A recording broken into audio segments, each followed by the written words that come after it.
Ahojte fanúšikovia nášho nového webu. Tu vám predvedieme teraz inštruktáž, ako sa pracuje s krovinorezom. Takže, máme toto dvojtakt. Tu máme tlačítko stop a 1. Prepneme na jednotku. Naťaháme, tuto je taká membrána, môžete si natočiť, pán kameraman. S ňou natlačíme benzín z nádržky do motora. Zapneme sytič, áno, a môžeme štartovať. 3, 2, 1, teď. Dobre, keď nám už takto začalo chytať, sytič vypneme a zopakujeme štartovanie.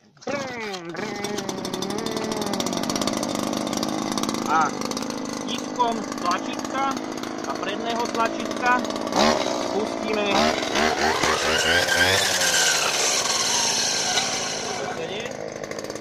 tento pás si prehodíme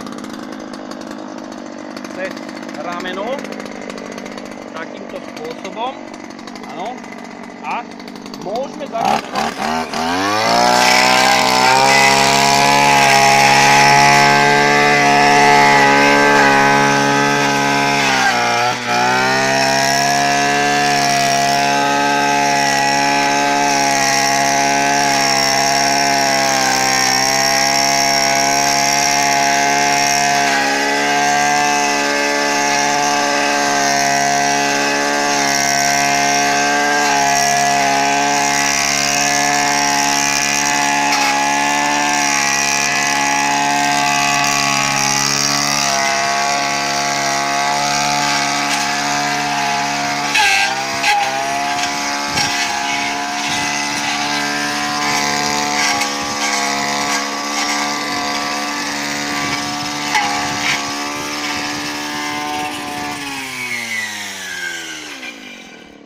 Keď chceme krovinorez vypnúť, stlačíme tlačítko stop.